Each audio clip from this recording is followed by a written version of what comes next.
10 athlètes pris en flagrant délit de tricherie. Les athlètes vivent pour le sport et la compétition, mais parfois la compétition leur monte à la tête. Certains d'entre eux ne se soucient pas de gagner honorablement et sont prêts à tout faire pour s'assurer de gagner, quitte à tricher. 10. Néron. Nous allons commencer la liste avec probablement l'un des plus anciens tricheurs sportifs. Cette personne fait définitivement partie de l'histoire. L'empereur romain Néron aimait les chevaux, ce qui l'a amené à aimer les courses de chevaux. À un moment donné, il a envisagé de se joindre aux Jeux Olympiques dans le cirque, même s'il n'avait aucune expérience. L'empereur a d'abord organisé, ou plutôt ordonné, que les Jeux Olympiques aient lieu plus tôt que prévu, car cela lui convenait mieux. Il a ensuite décidé de disputer la course de char à 4 chevaux avec un char à 10 chevaux. Et pour être absolument sûr de gagner, il a également soudoyé les juges. Pendant la course, il a abandonné avant même la fin. Curieusement, il a quand même fini par gagner et ce n'était probablement pas grâce à ses compétences. L'empereur Néron a ensuite offert à toute la province la liberté et aux juges la citoyenneté romaine ainsi que beaucoup d'argent. 9. Tony André Hansen. Un autre homme qui aimait les chevaux et les victoires, au point de tricher, était le cavalier norvégien Tony André Hansen.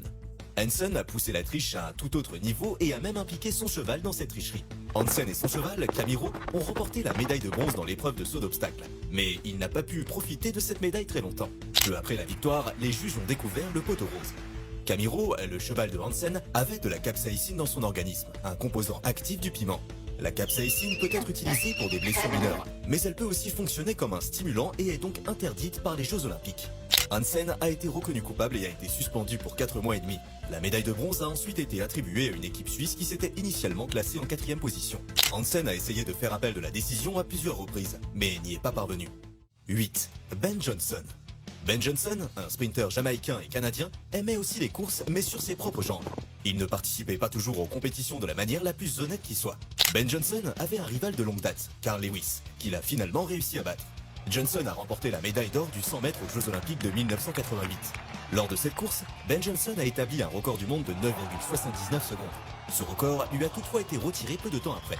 Johnson a été contrôlé positif à une drogue très dangereuse, le stanozolol, un stéroïde androgène et anabolisant. Il l'a admis, mais a déclaré que tous les autres participants à la course en prenaient aussi et que, pour lui, cela ne constituait pas de la triche. La médaille d'or a alors été attribuée à son grand rival Carl Lewis, sur lequel nous reviendrons également. Johnson a été suspendu pendant 2 ans. Lorsqu'il est revenu dans le jeu après sa suspension, il a de nouveau été pris en train de tricher et a été banni du sport à vie. Certaines personnes n'apprennent jamais. 7. Carl Lewis. Qu'en est-il de Carl Lewis, le bon ami de Ben Johnson? Il n'était pas non plus l'athlète le plus honnête. Il a reçu la médaille d'or après que Ben Johnson s'est fait prendre. Mais la méritait-il vraiment? Apparemment, Carl Lewis a aussi utilisé des stéroïdes pendant cette course. Mais il s'en est tiré à bon compte. Les officiels auraient réussi à le couvrir en cachant les résultats de ses tests ratés qui montraient clairement qu'il faisait la même chose que Johnson. Il semblerait que Johnson ait au moins dit la vérité à ce niveau-là. Carl Lewis a nié ses accusations et a déclaré qu'il avait consommé ces drogues par accident. Selon lui, il n'avait pris qu'un type de médecine chinoise, qu'il avait peut-être confondu. Cependant, de nombreux autres tests ont prouvé que Lewis avait souvent de fortes doses de drogue dans son organisme. Quoi qu'il en soit, Carl Lewis a à son actif de multiples médailles olympiques d'or, d'argent et de championnats du monde. Il a également été élu athlète mondial du siècle et sportif du siècle. 6. Rosie Ruiz. Voici une autre tricheuse rapide. Cette fois-ci, il s'agit d'une femme qui, au départ, a également établi un record et marqué l'histoire. Le 21 avril 1980, elle a participé au marathon de Boston. Rosie Ruiz a terminé la course avec des résultats impressionnants. Elle a réalisé un temps de 2h31 minutes 56 secondes. C'est le temps le plus rapide réalisé par une femme dans le marathon de Boston et le 3e résultat le plus rapide jamais obtenu par une femme. It's a joke! Mais quelque chose ne collait pas rond. La participation de Rosie Ruiz dans ce sport était toute récente, ce qui rendait son record encore plus surprenant. De plus, elle n'avait même pas l'air fatiguée après avoir franchi la ligne d'arrivée et établi un record. Une enquête a été ouverte. Rosie Ruiz n'a pas été vue sur de nombreuses photos de la course, seulement à la fin. Oh my God. Il s'est avéré que Ruiz s'était largement facilité la tâche. Elle avait quitté le parcours, pris une voiture pour rejoindre la ligne d'arrivée vers la fin. Le titre lui a été retiré et Ruiz a été disqualifiée.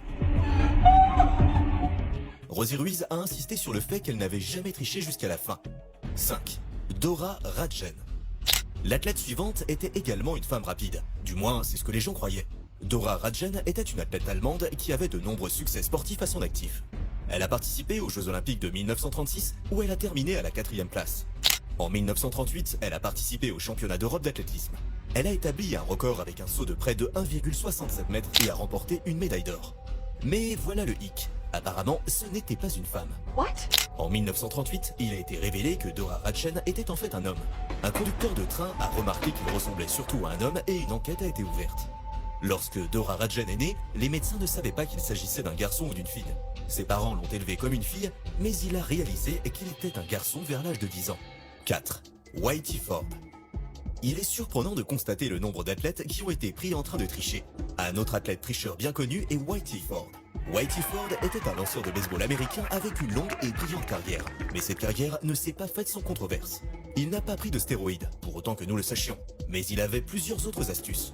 Il prenait son travail et le jeu très au sérieux, et était connu pour être un joueur compétitif. Pour s'assurer d'être encore plus performant, il était créatif. Il faisait des choses à la balle, comme des petites entailles qui la rendaient plus facile à manier. Il créait aussi des pâtés de boue qui l'aidaient à lancer la balle d'une meilleure façon. Au moins, nous devons admettre que ce tricheur était très créatif et rusé. 3. Sean Ronald Hill. Sean Ronald Hill était un défenseur américain de hockey sur glace. Il a connu de nombreux succès au cours de sa carrière. Sean Ronald Hill a joué dans la Ligue nationale de hockey, NHL, pendant 17 saisons avec différentes équipes. En 1993, il a marqué le tout premier but des Mighty Ducks d'Anaheim. Malheureusement, il est aussi devenu le premier pour autre chose. En 2007, il a été le premier joueur à être suspendu par la NHL et la NHLPA pour abus de drogue ou de produits dopants. Il n'a pas été autorisé à jouer pendant les 20 matchs suivants. Sean Ronald Hill a ensuite passé un test de dépistage de drogue et un test de détecteur de mensonges, qui ont prouvé qu'il n'avait rien de suspect dans son organisme. Il a par la suite déclaré qu'il avait peut-être pris de la drogue sans le savoir. Qui croire? 2. Marie-Reine Le Gougne. Marie-Reine Le Gougne était une patineuse artistique française qui a fait l'objet d'un énorme scandale en 2002. Elle était également connue sous le nom de la juge française. Lorsqu'elle était plus jeune, elle a participé à des compétitions professionnelles. Elle a participé 2 fois aux championnats nationaux français et a remporté la médaille de bronze. Plus tard dans sa carrière, elle est devenue juge de patinage artistique. Après avoir été une patineuse artistique à succès, elle était connue comme une bonne juge. Malheureusement, cela était sur le point de changer. Le Gougne était l'une des juges des Jeux Olympiques d'hiver de 2002. Lors de ces Jeux, elle a dû juger des patineurs artistiques français et russes. Elle a déclaré qu'elle pensait que les patineurs russes étaient meilleurs. Elle a eu des problèmes à la suite de cela car il était allégué qu'elle avait passé un accord avec les Russes et qu'elle avait donc voté pour eux. Plusieurs rumeurs ont également circulé sur le fait qu'elle admettait ou niait cette tricherie. Marie-Reine Le Gougne a ensuite été suspendue. Ce scandale a été connu dans le monde entier. 1. Tonya Harding. C'est probablement le scandale le plus controversé dans le monde du sport. Cette athlète s'est également retrouvée dans une situation critique. Tonya Harding, une ancienne patineuse artistique américaine, a gardé des souvenirs inoubliables de sa carrière de patineuse sur glace. En 1994, Tonya Harding concourait contre Nancy Kerrigan. Tonya n'a pas pris de stéroïdes et n'a pas essayé d'autres méthodes de tricherie que nous avons vues auparavant, mais une autre controverse a eu lieu. L'ex-mari de Tonya, Jeff Gillooly, a même été impliqué dans cette affaire. Il s'est avéré que Jeff, l'ex-mari de Tonya, avait engagé un tueur à gages pour blesser sa rivale Nancy Kerrigan. Juste avant le match, le tueur à gages, Shane Stant, a utilisé une matraque pliable de 53 cm pour blesser Kerrigan à la jambe. Il a frappé sa jambe droite et Nancy Kerrigan a crié « Pourquoi ?» I'll just do this and kind of go on with my life and she'll go on with her life. Kerrigan n'a pas pu patiner et Harding a remporté l'or après son absence. Tonya Harding a admis plus tard qu'elle était au courant et a été bannie à vie. Sa carrière de patineuse artistique s'est terminée à ce moment précis. Le tueur à gages, son ex-mari et toutes les autres personnes impliquées ont été inculpées. Blesser son adversaire n'est certainement pas le meilleur moyen de gagner un match. En 2017, un film sur sa vie, intitulé « Moi, Tonya », est sorti. Ces athlètes sont incroyables. Selon vous, laquelle est le pire? Dites-le nous dans les commentaires. Merci d'avoir regardé.